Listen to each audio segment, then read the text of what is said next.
Student, आज हम 12th class के अंदर इलेक्ट्रोस्टैटिक्स का नेक्स्ट चैप्टर इलेक्ट्रिक फील्ड के बारे में आज हम स्टडी करेंगे।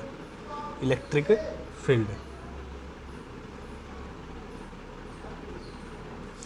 इलेक्ट्रिक फील्ड क्या होता है, इसकी बाय डेफिनेशन के हिसाब से हम इसको समझेंगे। आइए देखते हैं इसकी डेफिनेशन क्या होती है इलेक्ट्रिक फील्ड की। An electric field is the region of space surrounding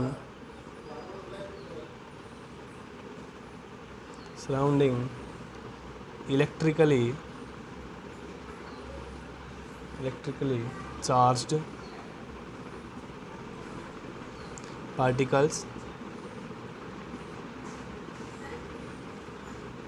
where a force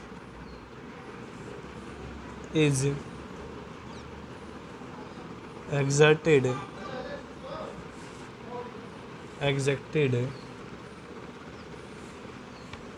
on other electrically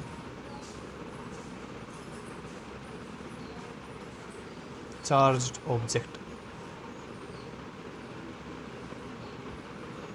objects. मतलब क्या कहता है, the electric field is region of space surrounding electrical charge. मान लीजिए हमने कोई एक चार्ज ले लिया Q, तो उसके स्पेस अराउंड यानी कि उसके चारों ओर का space surrounding electrical charge particle यानी कि चार्ज पार्टिकल के चारों ओर का area. Where a force is exacted on other electrical charge object, यानी कि अगर वो किसी दूसरा कोई हमने चार्ज ले लिया, उसके ऊपर यो जो चार्ज है कितनी दूर तक, कितने डिस्टेंस तक जो है अपने फोर्स को एग्जेक्ट करता है, अप्लाई करता है। यानी कि अगर हमने यहाँ पर पॉजिटिव चार्ज लिया है तो ये इसको कितनी दूर तक रिपल्सन करता है, या पॉजिटिव नेगेटिव अगर हमने लिया है तो कितनी दूर तक ये चार्ज इसको अट्रैक्शन करता है। यानी कि द स्पेस अराउंड, ये जो स्पेस अराउंड है ये हमारा the space around electrically charged particle where force is exerted on other electrical charge, यानी कि किसी दूसरे चार्ज के ऊपर वो अपनी तरफ फोर्स को एग्जेक्ट करता है, उसको हम क्या बोलते हैं, इसको इलेक्ट्रिक फील्ड हम इसको बोल देते हैं। इसके कुछ एक पॉइंट है उसके बारे में पढ़ लेते हैं। Number 1, the direction of the field is taken to be direction of force is would exert on positive test charge।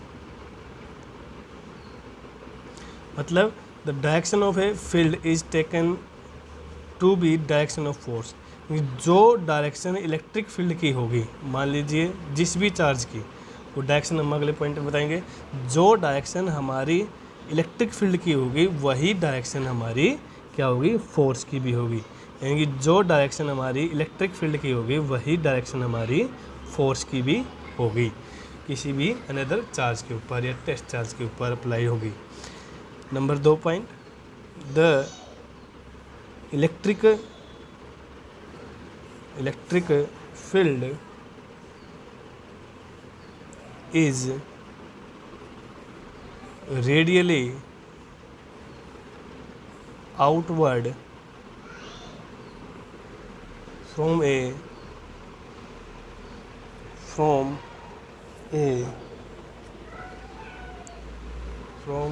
a positive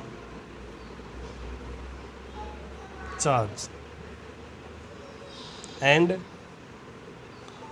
radially inward a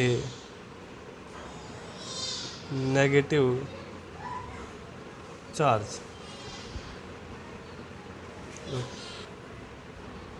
मतलब the electrical field is radially outward from the positive charge, यानी कि अगर हमको भी positive charge लेते हैं तो positive charge में जो इनकी अट्रैक्शन जो होगी वो किस में होगी, आउटवर्ड द डायरेक्शन हमें इसको दिखाई देती है, मतलब इसको आउटवर्ड द डायरेक्शन इसको हम मेंशन करते हैं।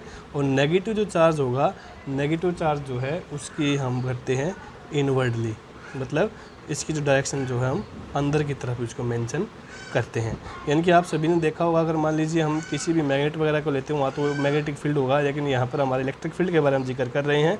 तो इलेक्ट्रिक फील्ड हम में क्या करते हैं, पॉजिटिव से नेगेटिव की तरफ हम जो है इस प्रकार से इसकी डायरेक्शन को मेंशन करते हैं, यानी पॉजिटिव जो है वो आउटवर्ड होती है और नेगेटिव जो है इनवर्ड होती है। या फिर हम ये भी कह सकते हैं कि पॉजिटिव चार्ज कब होता है, पॉजिटिव चार्ज जब होता है जब वो किसी इलेक्ट्रॉन, यानी कि जब वो किसी भी इलेक्ट्रॉन्स को शेयर करता है, इलेक्ट्रॉन को देता है, यानी कि जिसके पास एक्सेस होता है, जिसके पास आउटर मोस्ट सेल के अंदर जो इलेक्ट्रॉन जो है एक्सेस होंगे वही जो है वो देगा किसी अनदर एलिमेंट को। तो जो हम लॉस ऑफ इलेक्ट्रॉन जो होता है, यानी कि loss of electron, loss of electron क्या होता है, उसमें उसके ऊपर पॉजिटिव चार्ज होता है। और गेन ऑफ इलेक्ट्रॉन क्या होता है, उसके ऊपर नेगेटिव चार्ज होता है। यानी कि लॉस कौन करेगा, जिसके पास फालतू है, और फालतू है तो वो जो अपने इलेक्ट्रॉन को एग्जैक्ट करेगा, उसी के हिसाब से जो है उसके अंदर चार्ज जो हम मेंशन करते हैं, इसीलिए हमने डायरेक्शन को मेंशन किया है। तो आउटवर्ड, यानी कि आउटवर्ड जो होगा वो पॉजिटिव के लिए है और इनवर्ड जो होगा वो नेगेटिव चार्ज के लिए हमने यहाँ पर मेंशन किया है। नंबर 3 पॉइंट इसका है, कंसेप्ट ऑफ फील्ड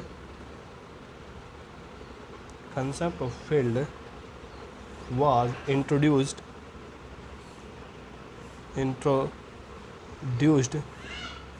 first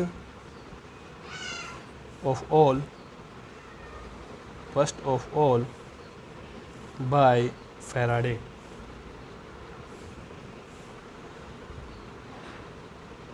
यानी कि सबसे पहले इस कंसेप्ट को किसने दिया था, ये फैराडे ने जो है इसी कंसेप्ट को आपको समझाया था। अब हमने इलेक्ट्रिक फील्ड के बारे में जान लिया। अब हम नेक्स्ट टॉपिक करते हैं। हमारा नेक्स्ट टॉपिक होगा इलेक्ट्रिक फील्ड इंटेंसिटी। क्या होगा, electric field intensity. Electric field intensity मतलब नेक्स्ट हमारा टॉपिक क्या है, इलेक्ट्रिक फील्ड इंटेंसिटी। इसकी डेफिनेशन के हिसाब से हम इसको स्टडी करते हैं। The electric field intensity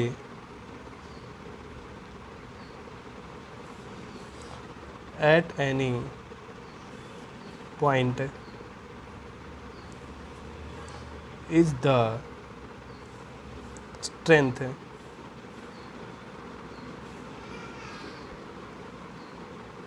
strength of electric field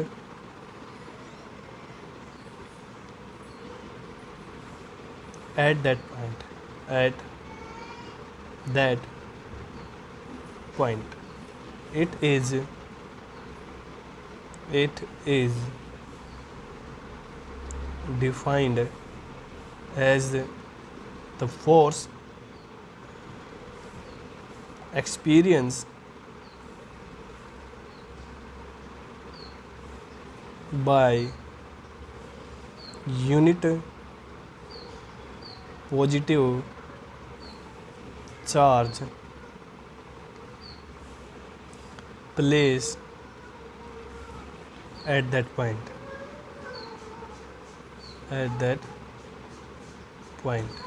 मतलब the electric field intensity at any point is the strength of electric field at that point। मतलब किसी एक पॉइंट के ऊपर किसी को, मान लीजिए हमने कोई एक टेस्ट चार्ज ले लिया है, उस टेस्ट चार्ज के ऊपर अगर कोई एक अनदर हमारे पास कोई चार्ज है, वो चार्ज जो है वो इस टेस्ट चार्ज के ऊपर कितना ज़्यादा फोर्स अप्लाइड करेगा, उसको हम क्या बोलते हैं, उसकी इलेक्ट्रिक फील्ड इंटेंसिटी। मतलब the electric field intensity at any point is the strength of electric field at that point, यानी कि किसी एक पॉइंट के ऊपर कितना ज़्यादा इलेक्ट्रिक फोर्स या फिर कितना ज़्यादा वो जो फोर्स अप्लाइड करता है उसको हम क्या बोलते हैं, उसकी इलेक्ट्रिक फील्ड इंटेंसिटी। अदरवाइज दूसरी भाषा में अगर उसको समझे तो it is define as the force experience by a positive test charge place at that point. किसी एक स्थान के ऊपर पॉजिटिव टेस्ट चार्ज का कितना ज़्यादा फोर्स हमने जो उसको एक्सपीरियंस किया है उसको हम उस पॉइंट की इलेक्ट्रिक फील्ड इंटेंसिटी बोलते हैं। मान लीजिए हमारे पास कोई एक चार्ज है, वो किसी अनदर चार्ज के ऊपर फोर्स एग्जैक्ट कर रहा है, तो मतलब हमें इस बात का पता है कि ये डिस्टेंस के ऊपर मेंशन तो करेगा ही कितना ज़्यादा डिस्टेंस होगा। अगर मान लीजिए यहाँ पर इस पॉइंट के ऊपर इसका इलेक्ट्रिक फील्ड जो है या फोर्स जो है अधिक अप्लाइड हो रहा है, और मान लीजिए ये चार्ज को अगर हम यहाँ पर प्लेस कर दें तब यहाँ पर डिस्टेंस आपका ज़्यादा हो जाता है, जिसकी वजह से जो फोर्स जो होगा, अट्रैक्शन या रिपल्सन जो भी होगा, जो आपका फोर्स जो होगा वो जो है कम होगा एज़ कम्पेयर टू दिस। यानी कि ये जो है इस पॉइंट पे कितना ज़्यादा फोर्स अप्लाइड किया, इस पे कितना फोर्स अप्लाइड किया, यहाँ पर कितना फोर्स अप्लाइड करेगा, तो इन्हीं पॉइंटों के यानी कि कितना फोर्स एक्सपीरियंस किया है किसी भी यूनिट पॉजिटिव टेस्ट चार्ज ने या किसी भी चार्ज ने, तो उसको हम क्या बोलते हैं, उसकी इलेक्ट्रिक फील्ड इंटेंसिटी बोलते हैं। यानी कि इलेक्ट्रिक फील्ड इंटेंसिटी का फॉर्मूला क्या आता है, E is equal to F by Q naught, या फिर इसको ये भी बोल सकते हैं कि पर यूनिट टेस्ट चार्ज के द्वारा लगाया गया फोर्स हम क्या बोलते हैं, उसको इलेक्ट्रिक फील्ड इंटेंसिटी। इसकी एसआई यूनिट जो है वो क्या होती है, एसआई यूनिट इज, हमें इस बात का पता है कि फोर्स को हम न्यूटन से रिप्रेजेंट करते हैं और चार्ज का क्या होता है, कूलम, न्यूटन पर कूलम। अगर इसके फॉर्मूले के हिसाब से अगर इसको रिप्रेजेंट करें तो हमने कल कूलम्स लॉ के बारे में जिक्र किया था, F is equal to 1/4 pi epsilon naught Q1 Q2 by R square, हमने ये रिप्रेजेंट किया था, और R कैप इस प्रकार से हमने रिप्रेजेंट किया था। कूलम्स लॉ के अंदर हमने यही किया था, लेकिन यूनिट वेक्टर अगर हम लेते हैं तो R कैप भी यहाँ पर रिप्रेजेंट कर सकते हैं। मान लीजिए मैं एक कोई चार्ज लेता हूँ Q, और वो जो है फोर्स एक्सपीरियंस कर रहा है किसी एक चार्ज कोई नोट के ऊपर, तब हमारे पास इक्वेशन क्या होगी कि F is equal to 1/4 pi epsilon naught Q और Q naught by R square, इनका डिस्टेंस जो है मेंशन कर लेता हूँ मैं R से, तो क्या होगा Q naught by R square, और R कैप इसका यूनिट वेक्टर हो जाएगा। तो इसी प्रकार इलेक्ट्रिक फील्ड की जो इक्वेशन है वह क्या होती है हमारी, F बाई Q नोट। यानी कि इस इक्वेशन को, फर्स्ट इक्वेशन को सेकंड इक्वेशन में अगर हम पुटअप कर देते हैं तो क्या होगा, लिख देते हैं put the equation first in second, तो इलेक्ट्रिक फील्ड क्या होगा, मान लीजिए ये F बाई 1/Q नोट हम एक बार बाहर की तरफ ले लेते हैं, और 1/4 pi epsilon naught Q naught by R square और R कैप, यहाँ से Q नोट से Q नोट हमारा कैंसिल हो जाएगा, तो E is equal 1/4 pi epsilon naught Q by R square और R कैप, यानी कि हमारी इलेक्ट्रिक फील्ड की इक्वेशन जो वो बन जाती है। तो इसी प्रकार हमने जो है किसी भी क्या किया, हम इसको अगर डायग्राम से मेंशन करें तो वो भी हम कर सकते हैं। जैसे मैंने आपको बताया, इनकी Q हमारे पास कोई एक चार्ज है जिसकी हम पोजीशन ले लेते हैं O से, डिस्टेंस R है, जो कि P पॉइंट के ऊपर हमने किसी एक Q नोट चार्ज को प्लेस किया हुआ है, तो इसके हिसाब से हम इसको मेंशन कर सकते हैं। इनके 2-3 पॉइंट होते हैं, इंपॉर्टेंट फैक्ट जो हम बोलते हैं, इंपॉर्टेंट पॉइंट जो हम बोलते हैं, उनके बारे में स्टडी कर लेते हैं। Number 1, the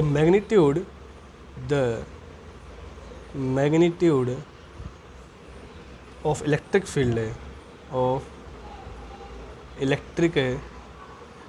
field E is same at equal distance from the charge Q, thus it has a spherical symmetry।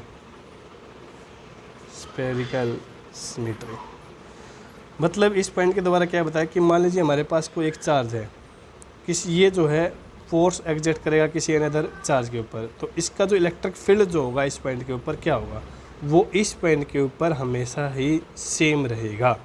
क्योंकि अगर मान लीजिए इस चार्ज को इसी पॉइंट के ऊपर अगर मैं बार बार इसको यहीं पर लेके आऊँगा बारंबार से, तब हर बार इस चार्ज का जो है इसके ऊपर इलेक्ट्रिक फील्ड जो होगा वो सेम होगा। क्योंकि जो है इसका जो है इलेक्ट्रिक फील्ड हम हमेशा इस प्रकार से मान सकते हैं कि स्पेरिकल सिमेट्रिक में होता है। यानी इस पॉइंट के ऊपर यानी यहाँ पर इक्वल डिस्टेंस के ऊपर अगर मान लीजिए क्यू नोट को यहाँ पर लेंगे, यानी कि ये पी पॉइंट है मान लीजिए, या फिर ए पॉइंट है, ये हमारे पास बी पॉइंट है, ये डिस्टेंस ओ से ए पॉइंट तक का डिस्टेंस मान लीजिए सेम है और ओ से बी पॉइंट तक का भी डिस्टेंस सेम है, यानी कि ओ ए बराबर है ओ बी के।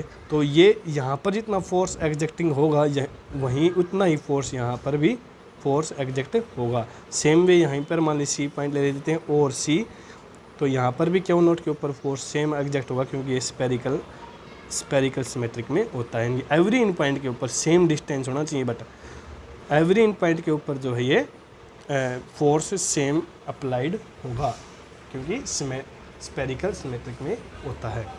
नेक्स्ट पॉइंट हमारा है the magnitude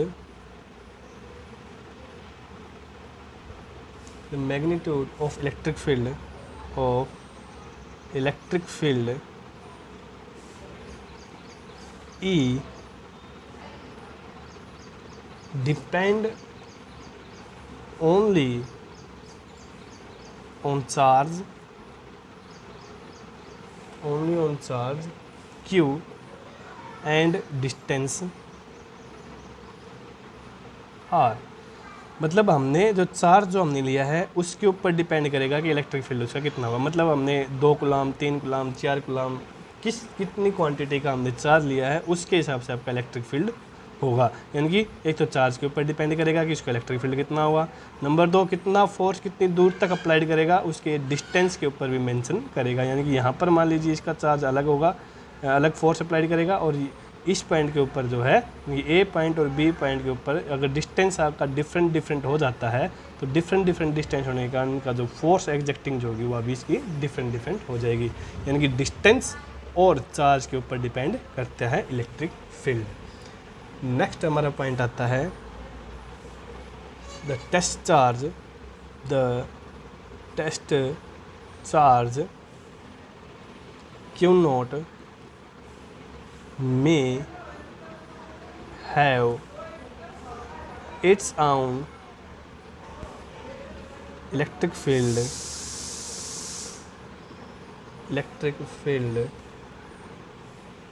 it may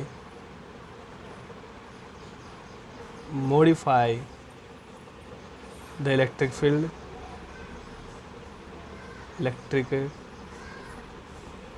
field of source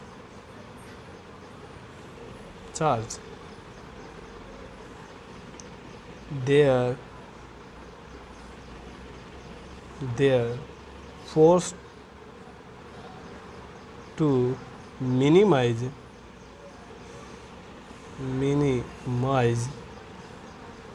the effect.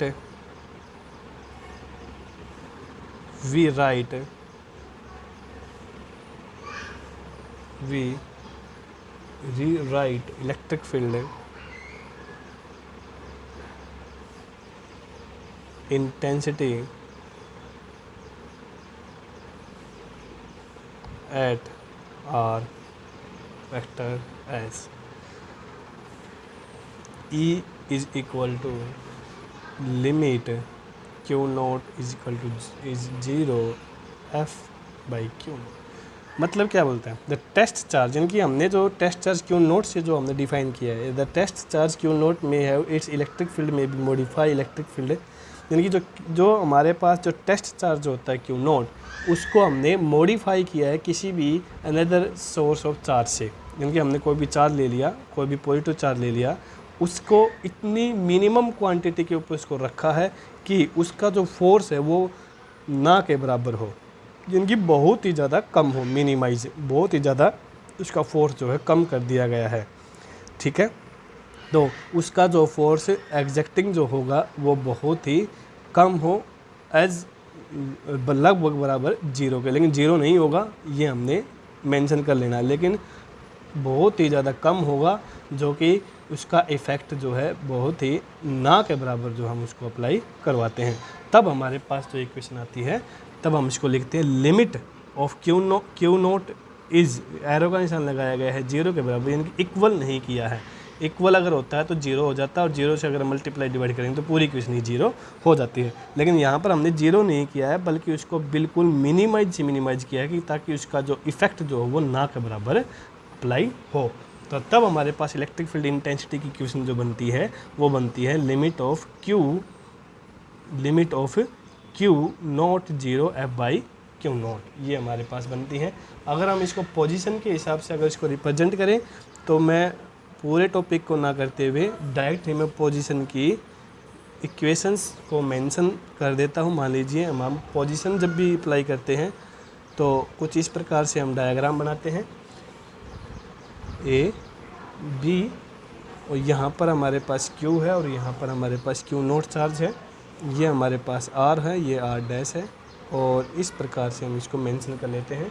और इसकी जो इक्वेशन जो बनेगी हमारे पास इलेक्ट्रिक फील्ड की, वो बनती है 1/4 pi epsilon naught Q upon R minus R dash, इसकी थ्राइस, और R माइनस R डैश, इस प्रकार से। मतलब इसको अभी अगर हम लिखना चाहें तो लिख सकते हैं 1/4 pi epsilon naught Q not R minus R dash, इसकी थ्राइस, और R माइनस R डैश, इस प्रकार से। और हमें इस बात का पता है कि is equal to F by Q naught होता है, तो लिमिट में लिखना होगा limit of Q naught is zero. तो इक्वेशन ये फर्स्ट मान लीजिए, सेकंड मान लीजिए, put the equation first in second. तो अगर हम इसको पुट अप करेंगे तो हमारी इक्वेशन बन जाएगी 1/4 pi epsilon naught Q upon R minus R dash, इसकी थ्राइस, और R माइनस R डैश, इस प्रकार से हम इसको इक्वेशन को बना सकते हैं। आज का टॉपिक हमारा इतना ही होगा। नेक्स्ट टॉपिक के लिए नेक्स्ट वीडियो में हम काम करेंगे। धन्यवाद।